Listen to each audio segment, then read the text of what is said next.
Hey guys, so we're going to try something a little bit different today. I was talking with a friend and they suggested that I try videos.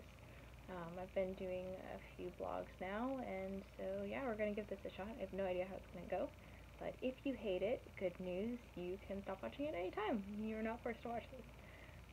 Anyways, so I've been working through the book of Acts lately.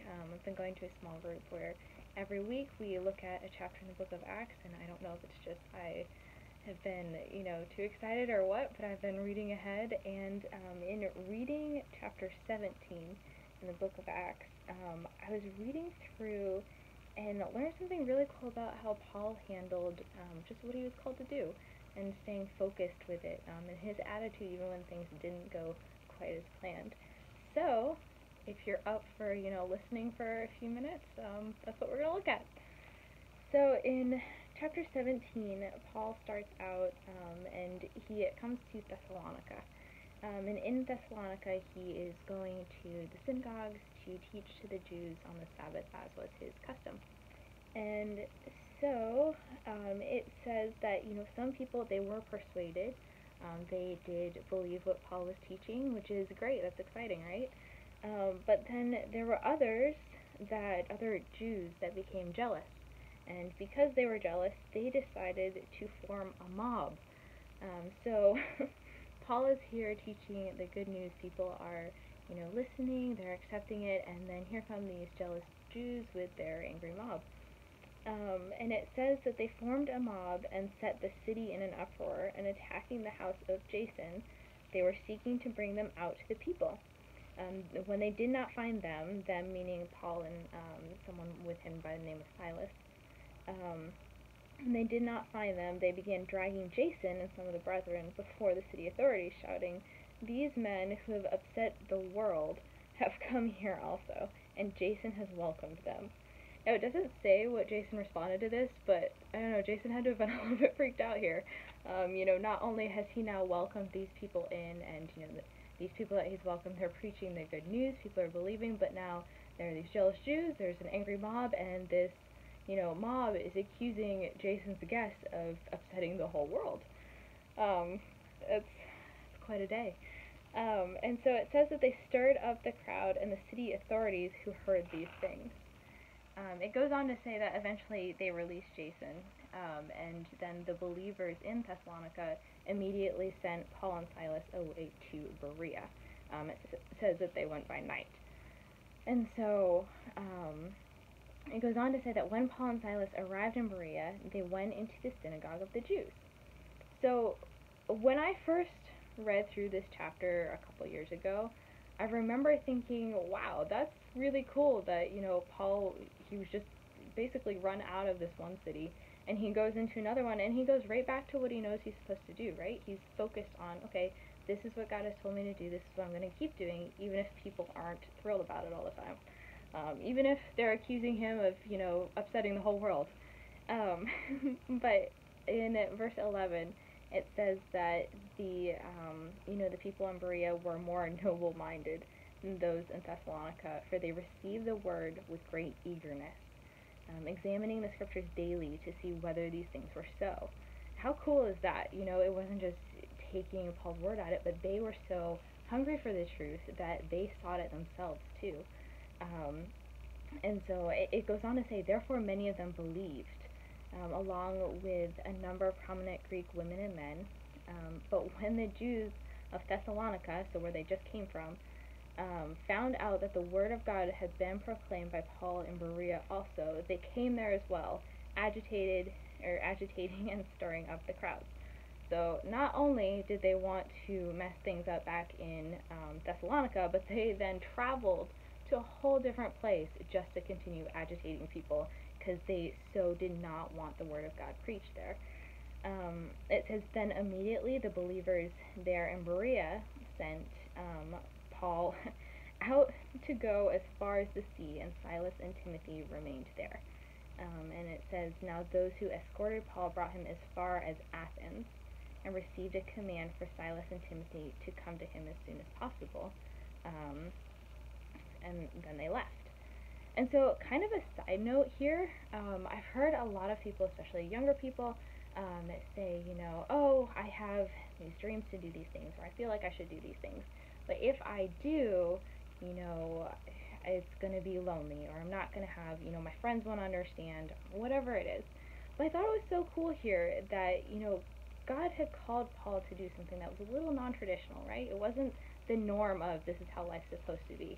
But he provided people in Paul's life to still go with him and strengthen him and be a support, be friends, be just fellow believers that could strengthen and encourage each other. Um, that's crazy, right? Because it so was not the traditional way of life, not what you would think of like, oh, I'm gonna grow up and do this someday. But Paul still had people there to support and encourage him and to live that life with him, right? It didn't mean they were always with him. There were times he did have to go it alone for a little bit. But God knew the right people that Paul needed in his life, and he brought those people to him in the right times and in the right seasons and for the right periods of time too, right? Because as we keep going, he's reuniting with them later. So the alone period was not forever.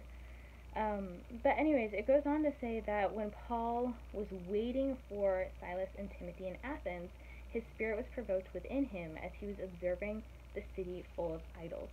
And so, okay, he's now been run out of Thessalonica and Berea, and he's looking around and he's saying, wait, these people need to know the truth too. And so, while he was moved, right, because it was a situation that it didn't look so great. He had been run out of two different places now. He was trying to preach the word like he knew he needed to, but it wasn't going as planned necessarily. But here he is in this third place, and he didn't just stop and wait around. He didn't stop and say, oh, well, I guess it's just the way it's going to be. He kept doing it. He kept doing it because he knew he needed to. He knew, one, that's what God had asked him to do, but then two, these people needed the truth because they were living in a lifestyle that was causing them to be bound still. There wasn't freedom there. And so it says he went on reasoning in the synagogues with the Jews and the God-fearing Gentiles, in the marketplace every day with those who happened to be present. And it goes on, and the rest of chapter 17 is a great lesson in contextualization. If you're not familiar with the term, it's basically just teaching the gospel in a way where people can understand it within their culture, within their just how they've learned to live and think about life. It's nothing fancy. It's just teaching in a way where people can understand it better. And so the rest of chapter 17 is a really cool lesson in that. But what really stood out to me as I continued reading on to chapter 18 was, Paul eventually left Athens and he went to Corinth. And the first time I read through him going from one place to another, again, I thought he seems totally unfazed by the fact that, angry mobs keep following him everywhere. He just goes to the next one and does what he knows he needs to do. But as I kept reading, in chapter 18, verse 9, it says, "And the Lord said to Paul in the night, do not be afraid any longer, but go on speaking and do not be silent. For I am with you, and no man will attack you in order to harm you, for I have many people in this city." And so reading that, you kind of have to stop and go, well, wait, if God's saying that to Paul, Paul was probably afraid, right? He was probably feeling all those normal human emotions of, okay, I've tried this in multiple places now, and it's getting a little discouraging, it's not going the way I thought it would. It just doesn't seem to be working. But he kept at it. It even says up in verse 5, I love it. It says, Paul began devoting himself completely to the word, solemnly testifying to the Jews that Jesus was the Christ. And so this is, he's been to what, 3 different places now, and he's still devoting himself to studying the word. He didn't stop there. He didn't say, okay, I guess this doesn't work. No, he knew the truth, and he knew what he was supposed to be doing, so he devoted himself to it, and God made a way. It's after that, then God is saying to him, don't be afraid. Keep going. Keep speaking the truth, for I am with you, and no man will attack you. So that's pretty cool. He was so focused, and God made a way through that. But it wasn't just that way. It was also, okay, so he kept going when it was hard. But it says down in, let's see, verse 20. So at this point, they're in Ephesus. and Paul is back in a synagogue, and he's reasoning with the Jews again. And it says in verse 20, when they asked him to stay for a longer time, he did not consent, but taking leave of them and saying, I will return to you again if God wills. And then he set sail. So not only did he not stop when things weren't going as planned, he also didn't stop when things were going really, really well, and it probably was tempting to just stay. Like, can you imagine you're going to all these different places and people keep driving you out, they're accusing you of upsetting the world, and then you finally find somewhere where people want you to stay longer. They want you to stay and teach and share what you've been given. There had to have been part of him that was kind of like, this I can rest here. This is safe. I'm wanted here. They want to hear what I have to say. They want to hear the message that I've been given. Maybe I could stay a little longer, but he didn't do that. Instead, he knew God was calling him to keep going, and he obeyed that. I just kind of have as a side note, in both circumstances, when people were driving Paul out and when they asked him to stay longer, it was staying focused on what God had called him to do that kept him moving forward according to God's purpose and God's will. It wasn't Paul trying to do it in his own strength and saying, okay, this makes sense to me. These people, they want to hear it, so it would make sense to stay a little longer. He didn't do that. And he also didn't say, like, okay, this hasn't worked in all these different places, maybe I should stop and try a different approach here. In both cases, he knew what he was supposed to be doing. He was so devoted to it that his direction was clear. And because his direction was clear, he didn't have to worry when people didn't like it, and he didn't have to worry when, people wanted him to stay longer. He kept going.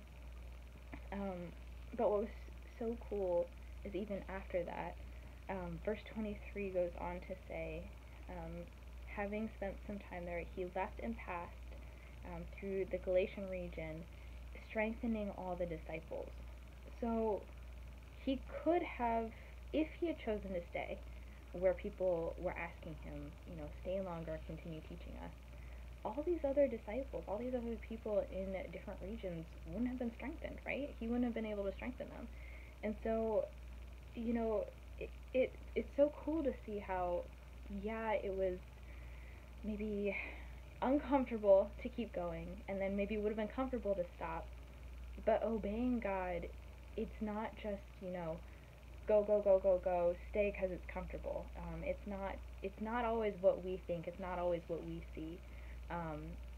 Obeying God is staying when he asks you to stay just as much as it is going when he asks you to go.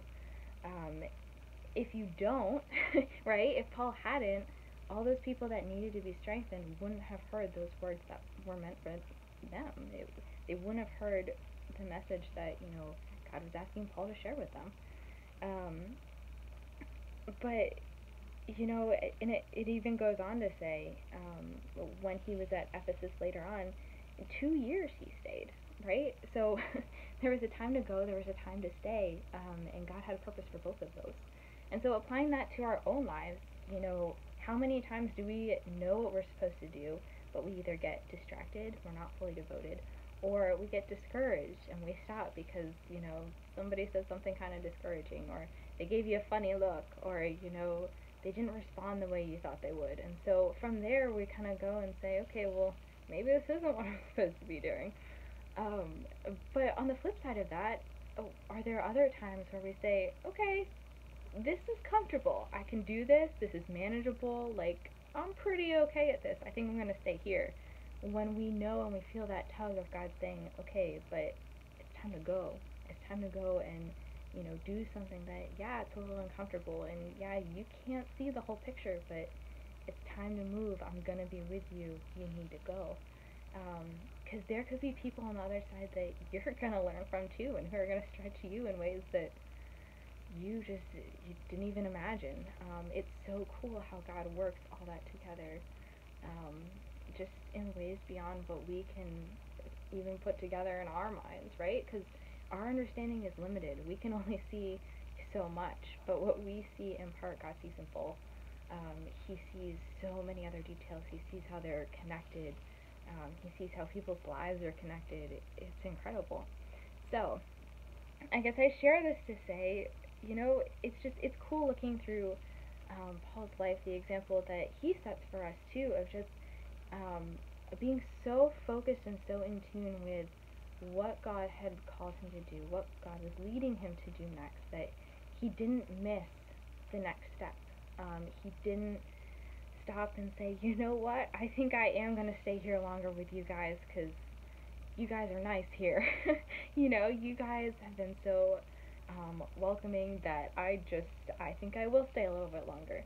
Um, but at the same time, when it was time to stay for 2 years, he didn't say, oh, no, no, no, no, I can only keep this till like, 2 to 3 days tops. I need to keep going. There are more people to reach. He was so in tune with what God was asking him to do that he followed that direction according to God's will and God's purpose. And it was bigger than what Paul could see. There were more people involved than what Paul could see, but it had to happen in God's timing, according to his leading, according to his love for all of us, all of everyone involved. Um, it's really incredible. So yeah, this is kind of a first shot at doing this over video. We'll see how future ones go. But as always, I would love to hear any comments from you guys. Maybe y'all have seen it in your lives in incredible ways too. I'd love to hear those stories. Any related experiences or thoughts, any thoughts, feedback, anything that you have related to anything in this video. I would absolutely love to hear it. So hopefully we get to chat soon. See you guys.